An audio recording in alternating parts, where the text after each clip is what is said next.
मुंशी प्रेमचंद हिंदी इतिहास में एक बड़ा नाम है। उनकी बहुत सारी कहानियाँ आज भी पढ़ी जाती हैं। आज मैं उनकी एक प्रसिद्ध कहानी ईदगाह सुनाने जा रही हूँ।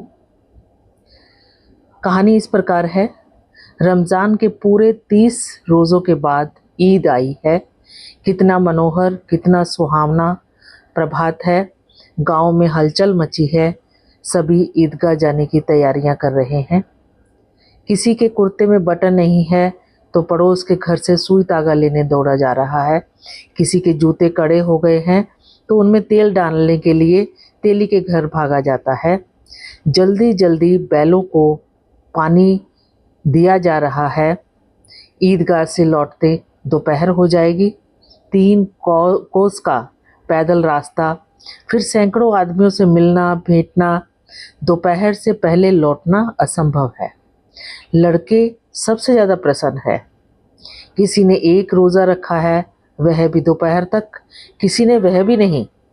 लेकिन ईदगाह जाने की खुशी उनके हिस्से की चीज़ है। उनके लिए तो ईद है। रोज़ ईद का नाम रटते थे, आज वह आ गई। अब जल्दी पड़ी है कि लोग ईदगाह क्यों नहीं चलते। इन्हें गृहस्थी की चिंताओं से क्या मतलब। सवैयों के लिए दूध और शक्कर घर में है या नहीं, इनकी बला से। ये तो सवैयां खाएंगे। उनकी अपनी जेबों में तो कुबेर का धन भरा पड़ा है। बार बार जेब से अपना खजाना निकाल कर गिनते हैं और खुश होकर फिर रख लेते हैं।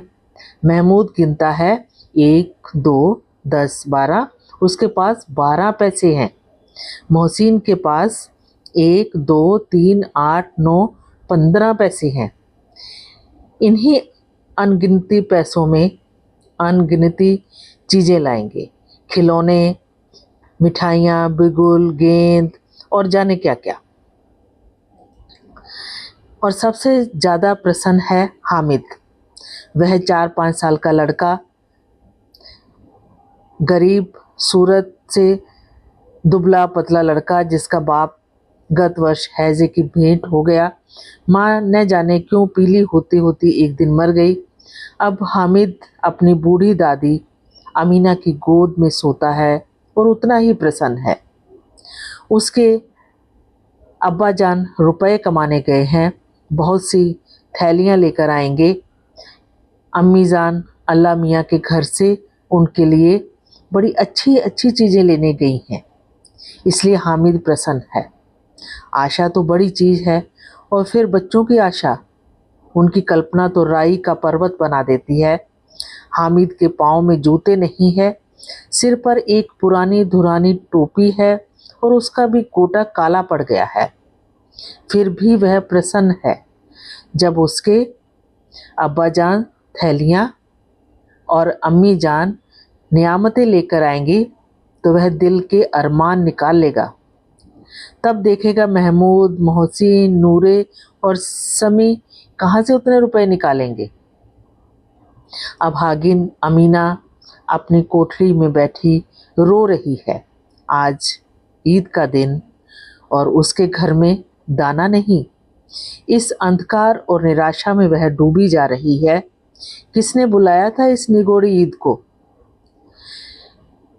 इस घर में उसका काम नहीं है।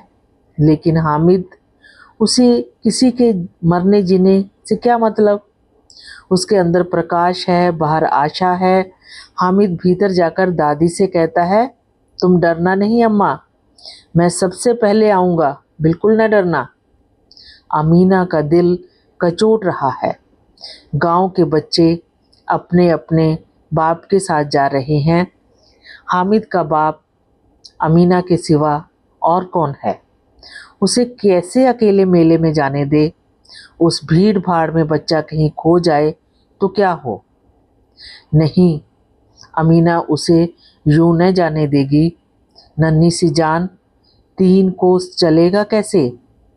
पैरों में छाले पड़ जाएंगे। जूते भी तो नहीं हैं। वह थोड़ी थोड़ी दूर पर उसे गोद में ले लेगी। लेकिन यहाँ सवैयाँ कौन पकाएगा।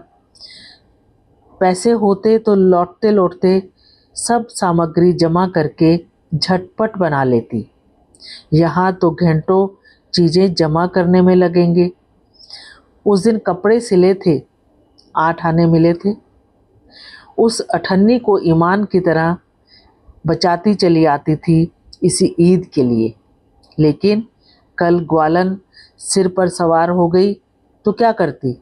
हामिद के लिए कुछ नहीं है तो 2 पैसे का दूध तो चाहिए ही। अब तो कुल 2 आने पैसे बचे हैं, 3 पैसे हामिद की जेब में, 5 अमीना की बटुए में। यही तो बिसात है और ईद का त्योहार अल्लाह ही बेड़ा पार लगाएगा। गांव से मेला चला और बच्चों के साथ हामिद भी जा रहा था। सभी के सभी दौड़कर आगे निकल जाते, फिर कभी पेड़ के नीचे खड़े होकर साथ वालों का इंतज़ार करते। यह लोग क्यों धीरे धीरे चल रहे हैं? हामिद के पैरों में तो जैसे पर लग गए हैं। वह कभी थक सकता है। शहर का दामन आ गया। सड़क के दोनों ओर अमीरों के बगीचे हैं। पक्की 4 दीवारी बनी हुई है। पेड़ों में आम और लीचियां लगी हुई हैं। बड़ी बड़ी इमारतें आने लगी। यह अदालत है, यह कॉलेज है, यह क्लब घर है। आगे चले, हलवाइयों की दुकानें शुरू हुई। आज खूब सजी हुई थी। इतनी मिठाइयाँ कौन खाता है? देखो ना, एक एक दुकान पर मनों होंगी। सुना है रात को जिन्नात आकर खरीद ले जाते हैं। अब्बा कहते थे कि आधी रात को एक आदमी हर दुकान पर जाता है और जितना माल बचा होता है तुलवा लेता है और सचमुच के रुपए देता है। हामिद को यकीन न आया, ऐसे रुपए जिन्नात को कहाँ से मिल जाएंगे? मोहसिन ने कहा, जिन्नात को रुपए की क्या कमी, जिस खजाने में चाहे चले जाए। लोहे के दरवाजे भी तो नहीं उन्हें रोक पाते कि वह कोई उन्हें रोक दे और वहाँ वो जा ना पाए। और जिससे खुश हो जाए वो, उसे तो वो टोकरों भरकर जवाहरात दे देते हैं। हामिद ने पूछा, जिन्नात बहुत बड़े बड़े होते हैं? मोहसिन बोला, एक एक आसमान के बराबर होता है जी। जमीन पर खड़ा हो जाए तो उसका सिर आसमान से जा लगे, मगर चाहे तो एक लोटे में घुस जाए। हामिद, लोग उन्हें खुश कैसे करते होंगे? कोई मुझे यह मंत्र बता दे तो एक जिन को खुश कर लो। मोहसिन बोला, अब यह तो मैं नहीं जानता। हाँ, चौधरी साहब के काबू में बहुत से होंगे, क्योंकि जिसके घर में चोरी हो जाती है वो उसका पता लगा लेते हैं। वो उसी के जरिए उनको सब खबर मिल जाती है। आगे चले तो यह पुलिस लाइन है। रात को बेचारे घूम घूम कर पहरा देते हैं, नहीं तो चोरियां हो जाएं। अब बस्ती घनी होने लगी। ईदगाह जाने वालों की टोलियां नजर आने लगी, एक से एक भड़कीले वस्त्र पहने हुए। कोई इक्के तांगे पर सवार, कोई मोटर पर, सभी इत्र में बसे। सभी के दिलों में उमंग। ग्रामीणों का एक छोटा सा दल अपनी विपन्नता से बेखबर, संतोष और धैर्य में आगे मग्न चला जा रहा था। बच्चों के लिए नगर की सभी चीज़ें अनोखी थी।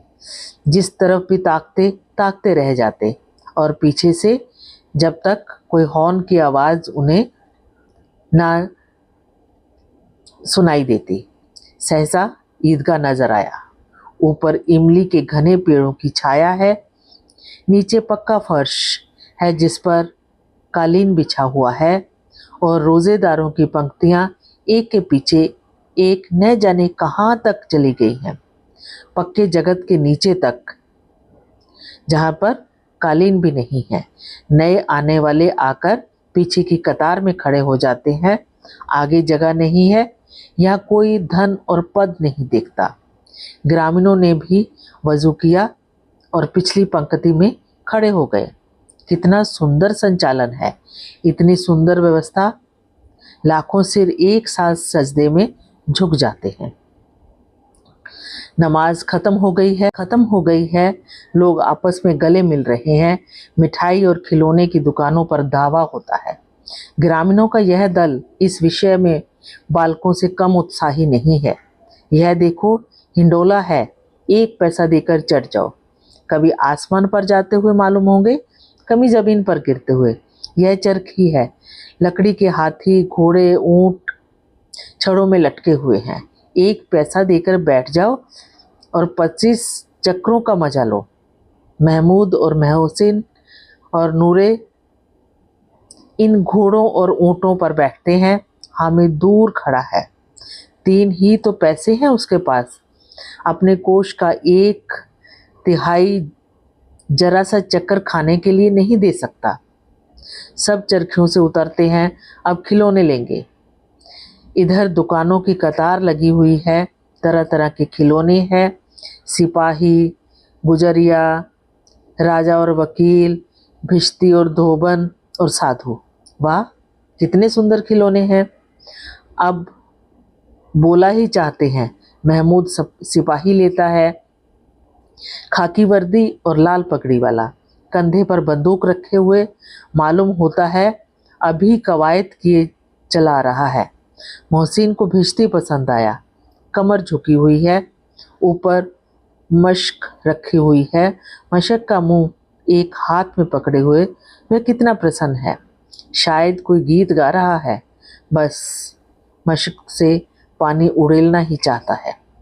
नूरे को वकील से प्रेम है। कैसी विद्वता है उसके मुख पर।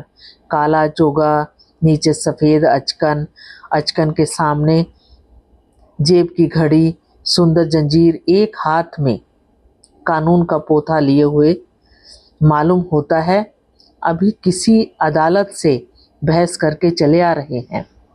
यह सब 2-2 पैसे के खिलौने हैं। हामिद के पास कुल 3 पैसे हैं। इतने महंगे खिलौने वह कैसे ले। खिलौना कभी हाथ से छूट जाए तो चूर चूर हो जाए, जरा पानी में पड़े तो सारा रंग खुल जाए। ऐसे खिलौने लेकर वह क्या करेगा, किस काम के।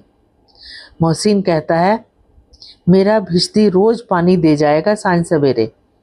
महमूद और मेरा सिपाही घर का पहरा देगा, कोई चोर आएगा तो फौरन बंदूक से फायर कर देगा। नूरे और मेरा वकील खूब मुकदमा लड़ेगा। समी मेरी धोबन रोज कपड़े धोएगी। हामिद खिलौनों की निंदा करता है। मिट्टी ही के तो हैं, गिरे तो चकनाचूर। लेकिन ललचाई हुई आंखों से खिलौने को देख रहा है और चाहता है कि जरा देर के लिए उन्हें हाथ में ले सकता। उसके हाथ अनायास ही लपकते हैं, लेकिन लड़के इतने त्यागी नहीं होते हैं, विशेषकर जब अभी नया शौक है। हामिद ललचाता रह जाता है। खिलौने के बाद मिठाइयाँ आती हैं। किसी ने रेवड़ियाँ ली हैं, किसी ने गुलाब जामुन, किसी ने सोहन हलवा। मज़े से खा रहे हैं। हामिद उनकी बिरादरी से अलग है। अभागे के पास कुल 3 पैसे हैं। क्यों नहीं कुछ लेकर खाता। ललचाई आंखों से सब की ओर दिखता है। मोहसिन कहता है हामिद रेवड़ी ले जा, कितनी खुशबूदार है। हामिद को संदेह हुआ कि ये केवल क्रूर विनोद है। मोहसिन इतना उदार नहीं है, लेकिन यह जानकर भी कि वह उसके पास जाता है। मोहसिन दाने से एक रेवड़ी निकालकर हामिद की ओर बढ़ाता है।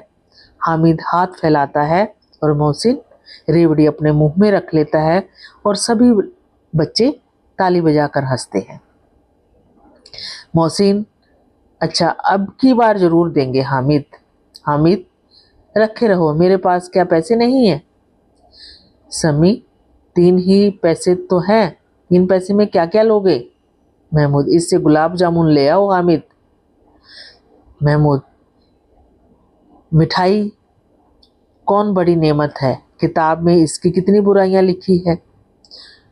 मोहसिन बोलता है लेकिन दिल में कह रहे होंगे कि मिले तो खा लें, अपने पैसे क्यों नहीं निकालते। महमूद हम समझते हैं इसकी चालाकी, जब हमारे सारे पैसे खर्च हो जाएंगे तो हमें ललचा ललचा कर खाएगा। मिठाइयों के बाद कुछ दुकानें लोहे की चीज़ों की, कुछ गिलट और कुछ नकली गहनों की। लड़कों के लिए यहाँ कोई आकर्षण न था, वे सब आगे बढ़ चले। हामिद लोहे की दुकान पर रुक जाता है। कई चिमटे रखे हुए थे। उसे ख्याल आया, दादी के पास चिमटा नहीं है। तवे से रोटियां जो उतारती है तो हाथ जल जाता है। अगर वह चिमटा ले जाकर दादी को दे दे तो वह कितनी खुश होगी, फिर उसकी उंगलियां कभी न जलेंगी। घर में एक काम की चीज हो जाएगी। खिलौनों से क्या फायदा, ऐसे ही पैसे खराब होते हैं। जरा देर ही की तो खुशी होती है, फिर तो खिलौने को कोई आंख उठाकर भी नहीं देखता। या तो घर पहुंचते पहुंचते टूट फूट कर बराबर हो जाएंगे। चिमटा कितने काम की चीज है। रोटियां तवे से उतार लो, चूल्हे में सेक लो। कोई आग मांगने आए तो झटपट चूल्हे से आग निकालकर उसे दे दो। अम्मा बेचारी को कहाँ फुर्सत है कि बाजार आए, और इतने पैसे ही कहाँ मिलते हैं। रोज हाथ चला लेती है। हामिद के साथ ही आगे बढ़ गए और सब के हाथ में मिठाई, और किसी ने उसको न दी। इस पर कहते हैं, मेरे साथ खेलो, मेरा यह काम करो। अगर किसी ने कोई काम करने को कहा तो पूछूंगा, खाए मिठाइयाँ? आप मुंह सड़ेगा, मुंह फिंसियाँ निकलेंगी। तब घर से पैसे चुराएंगे और मार खाएंगे। किताब में झूठी बातें थोड़ी ही लिखी हैं, मेरी जुबान क्यों खराब होगी। अम्मा चिमटा देखते ही दौड़कर मेरे हाथ से ले लेंगी और कहेंगी, मेरा बच्चा अम्मा के लिए चिमटा लाया है। हजारों दुआएं देंगी। फिर पड़ोस की औरतों को दिखाएंगी। सारे गांव में चर्चा होने लगेगी, हामिद चिमटा लाया है, कितना अच्छा लड़का है। इन लोगों के खिलौनों पर कौन इन्हें दुआएं देगा। बड़ों की दुआएं सीधे अल्लाह के दरबार में पहुंचती है और तुरंत सुनी जाती हैं। मेरे पास पैसे नहीं हैं, तभी तो मोहसिन और महमूद यूं मिजाज दिखाते हैं। मैं भी इनसे मिजाज दिखाऊंगा। खेलें खिलौने और खाएं मिठाइयाँ। मैं नहीं खेलता खिलौने, किसी का मिजाज क्यों सहूं, मैं गरीब से ही। किसी से कुछ मांगने तो नहीं जाता। आखिर अब्बा जान कभी ना कभी तो आएंगे, अम्मा भी आएंगी ही। फिर इन लोगों से पूछूंगा, कितने खिलौने लोगे। एक एक को टोकरियां खिलौने दूं और दिखा दूं कि दोस्तों के साथ इस तरह का सलूक किया जाता है। यह नहीं कि एक पैसे की रेवड़ी ली और चिढ़ा चिढ़ा कर खाने लगे। सब के सब हंसेंगे कि हामिद ने चिमटा लिया है। हंसे मेरी बला से। उसने दुकानदार से पूछा, यह चिमटा कितने का है। दुकानदार ने उसकी ओर देखा और कोई आदमी साथ न देखकर कहा, तुम्हारे काम का नहीं है जी। बिकाऊ है कि नहीं? बिकाऊ क्यों नहीं है, और यहाँ क्यों लाद लाए हैं? तो बताते क्यों नहीं कि कै पैसे का है? 6 पैसे का। हामिद का दिल बैठ गया। ठीक ठीक बताओ। ठीक ठीक 5 पैसे लगेंगे, लेना हो तो लो, नहीं चलते बनो। हामिद ने कलेजा मजबूत करके कहा, 3 पैसे लोगे? वह कहता हुआ आगे बढ़ गया कि दुकानदार की घुड़कियां न सुने, लेकिन दुकानदार ने घुड़कियां नहीं दी, बुलाकर चिमटा दे दिया।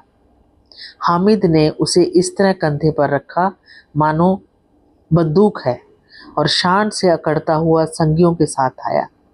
जरा सुने सबके सब क्या क्या आलोचनाएं करते हैं। मोहसिन ने हंसकर कहा, यह चिमटा क्यों लाया पगले, इसका क्या करेगा? हामिद ने जमीन पर पटक कर कहा, जरा अपना भिश्ती जमीन पर गिरा दो, सारी पसलियां तोड़ कर चूर चूर कर दूंगा। महमूद बोला, तो यह चिमटा कोई खिलौना है? हामिद, खिलौना क्यों नहीं है, अभी कंधे पर रखा बंदूक हो गई, हाथ में लिया फकीरों का चिमटा हो गया। चाहूं तो इसे मजीरे का काम ले सकता हूँ। एक चिमटा जमा दूं तो तुम लोगों के सारे खिलौनों की जान निकल जाए। तुम्हारे खिलौने कितना ही जोर लगाएं, मेरे चिमटे का बाल भी बांका नहीं कर सकते। मेरा बहादुर शेर है चिमटा। हामिद ने खंजरी की भी उपेक्षा की और कहा, मेरा चिमटा चाहे तो तुम्हारी खंजरी का पेट फाड़ डाले। बस एक चमड़े की झिल्ली लगा दी और ढप ढप बोलने लगी, जरा सा पानी लग जाए तो खत्म हो जाए। मेरा बहादुर चिमटा आग में, पानी में, आंधी में, तूफान में बराबर डटा खड़ा रहेगा। चिमटे ने सभी को मोहित कर लिया, लेकिन अब पैसे किसके पास धरे हैं। फिर मेले से दूर निकल आए हैं और हामिद अकेला उनसे अपने चिमटे की तारीफ कर रहा है और एक और मिट्टी है और दूसरी ओर लोहा, जो इस वक्त अपने को फौलाद कह रहा है। वह अजय है, घातक है। अगर कोई शेर आ जाए तो मियाँ भिश्ती के छक्के छूट जाएं और मियाँ सिपाही मिट्टी की बंदूक छोड़कर भागे, चोगे में मुंह छिपाकर जमीन पर लेट जाएं। मगर यह चिमटा, यह बहादुर, यह रुस्तम हिंद लपक कर शेर की गर्दन पर सवार हो जाए और उसकी आंखें निकाल लेगा। मोहसिन ने एड़ी चोटी का जोर लगाकर कहा, अच्छा पानी तो नहीं भर सकता। हामिद ने चिमटे को सीधा करके कहा, भिश्ती को एक डांट बताएगा तो वह दौड़ा दौड़ा पानी लाकर उसके द्वार पर छिड़कने लगेगा। मोहसिन परस्त हो गया, पर महमूद ने कुमुक पहुंचाई, अगर बच्चा पकड़ जाए तो अदालत में बंधे बंधे फिरेंगे, तब तो वकील साहब के पैरों पड़ेंगे। हामिद ने उससे कहा, हमें पकड़ने कौन आएगा, यह सिपाही बंदूक वाला। हामिद ने मुंह चिढ़ाकर कहा, यह बेचारे हम बहादुर रुस्तम हिंद को पकड़ेंगे। अच्छा लाओ, अभी जरा कुश्ती हो जाए, इसकी सूरत देखकर दूर से भागेंगे, पकड़ेंगे क्या बेचारे। मोहसिन को एक नई चोट सूझ गई, तुम्हारे चिमटे का मुंह रोज आग में जलेगा। उसने समझा था कि हामिद लाजवाब हो जाएगा, लेकिन यह बात न हुई। हामिद ने तुरंत जवाब दिया, आग में बहादुर ही कूदते हैं जनाब। यह वकील, सिपाही, वो सब घर में घुस जाएंगे। आग में कूदना वह काम है जो यह नहीं कर सकता। महमूद ने एक जोर लगाया, वकील साहब कुर्सी मेज पर बैठेंगे, तुम्हारा चिमटा तो बावर्ची खाने में जमीन पर पड़ा रहेगा। चिमटा बावर्ची खाने में पड़ा रहने के सिवा क्या ही कर सकता है। हामिद को कोई फड़फड़ाता जवाब न सूझा तो उसने धांधली शुरू की, मेरा चिमटा बावर्ची खाने में नहीं रहेगा। वकील साहब कुर्सी पर बैठेंगे तो जाकर उन्हें जमीन पर पटक देगा। हामिद ने मैदान मार लिया। इसमें अब मोहसिन, महमूद, नूरे, समी किसी को भी आपत्ति नहीं हो सकती थी। विजेता को हारने से जो सत्कार मिलना स्वाभाविक है, वह हामिद को भी मिला। औरों ने 3-3, 4-4 आने के पैसे खर्च किए पर कोई काम की चीज न ले सके। हामिद ने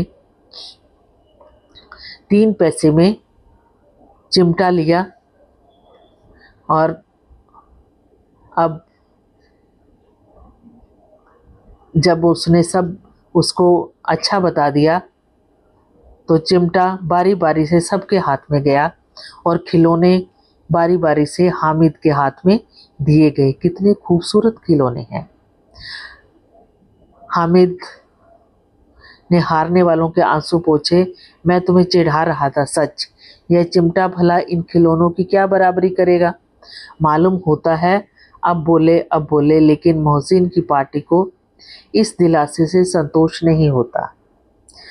चिमटे का सिक्का खूब बैठ गया है, चिपका हुआ टिकट अब पानी से नहीं छूट रहा। लेकिन मोहसिन, लेकिन इन खिलौनों के लिए कोई हमें दुआ तो न देगा। महमूद, दुआ के लिए फिरते हो, उल्टे मार पड़ेगी। अम्मा जरूर कहेगी कि मेले में यह मिट्टी के खिलौने मिले। हामिद को स्वीकार करना पड़ा कि खिलौनों को देखकर किसी की माँ इतनी खुश न होगी जितनी दादी चिमटे को देखकर होगी।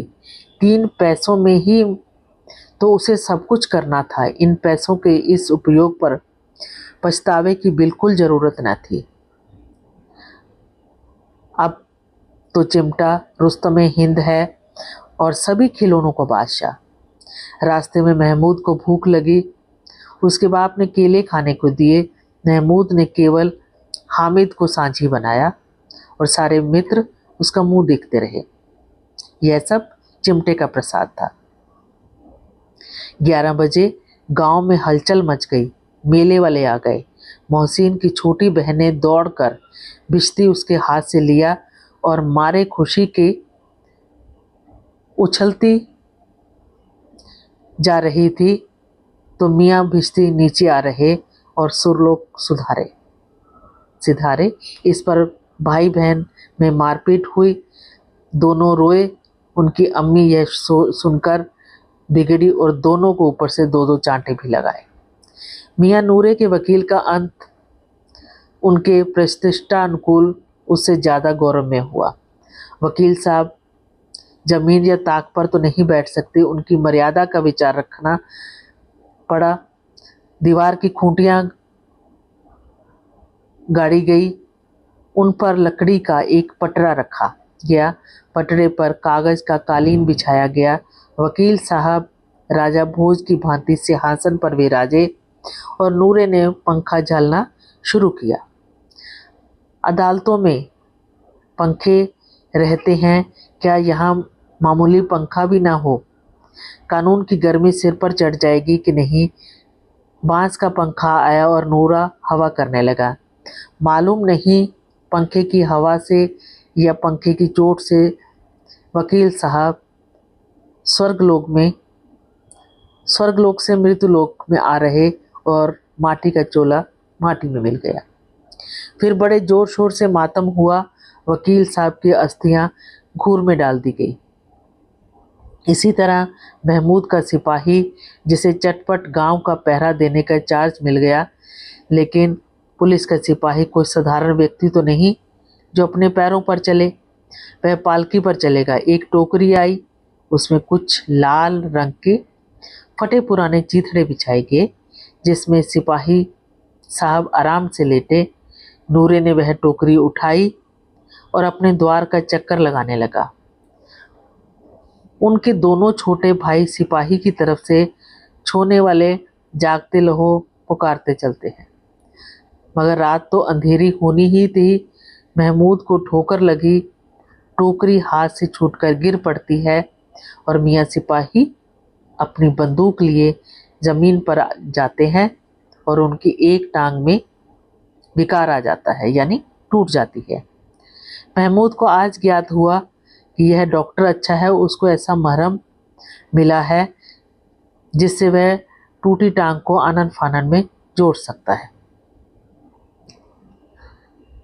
केवल कूलर का दूध चाहिए। कूलर का दूध आता है, टांग जोड़ दी जाती है, लेकिन सिपाही जो ही खड़ा होता है टांग जवाब दे देती है और अपनी जगह पर बैठा बैठा पहरा देता है। कभी कभी देवता भी बन जाता है। अब मियाँ हामिद का हाल सुनिए। अमीना उनकी आवाज़ सुनते ही दौड़ी और उसे गोद में उठाकर प्यार करने लगी। सहसा उसके हाथ में चिमटा देखकर वह चौंकी। यह चिमटा कहाँ था? मैंने मोल लिया है। कै पैसे में? 3 पैसे दिए। अमीना ने छाती पीट ली। यह कैसा बेसमझ लड़का है कि दोपहर हुआ, कुछ खाया न पिया, लाया क्या? चिमटा। सारे मेले में तुझे कोई चीज़ न मिली जो यह लोहे का चिमटा उठा लाया। हामिद ने अपराधी भाव से कहा, तुम्हारी उंगलियां तवे से जल जाती थी, इसलिए मैंने इसे लिया। बुढ़िया का क्रोध तुरंत स्नेह में बदल गया, और स्नेह भी वह नहीं जो प्रगल्भ होता है, और वह अपनी सारी कसक शब्दों में बिखेर देता है। यह मूक स्नेह था, खूब ठोस, रस और स्वाद से भरा हुआ। बच्चे में कितना त्याग, कितना सद्भाव और कितना विवेक है। दूसरों को खिलौने लेते और मिठाई खाते देखकर भी इसका मन नहीं ललचाया। कितना जब्त इससे हुआ कैसे। वहां भी इसे अपनी बुढ़िया दादी की याद बनी रही। अमीना का मन गदगद हो गया। और अब एक बड़ी विचित्र बात हुई। हामिद के इस चिमटे से भी विचित्र। बच्चे हामिद ने बूढ़े हामिद का पाठ खेला था। बुढ़िया अमीना बालिका बन गई और वह रोने लगी। दामन फैलाकर हामिद को दुआएं देती जाती थी और आंसू की बड़ी बड़ी बूंदें गिरा जाती थी। हामिद इसका रहस्य क्या ही समझता। कहानी एकदम मार्मिक है कि एक बच्चा अभावों से ग्रस्त है, पर अपनी वो दादी का ख्याल, अपनी सभी भावनाओं पर काबू करके उसकी ममता को समझता है और उसके लिए चिमटा लेकर आता है। ये कहानी ईदगाह मुंशी प्रेमचंद की एक सर्वोत्तम कहानी है, जो आज भी हमें अच्छी शिक्षा देती है। धन्यवाद।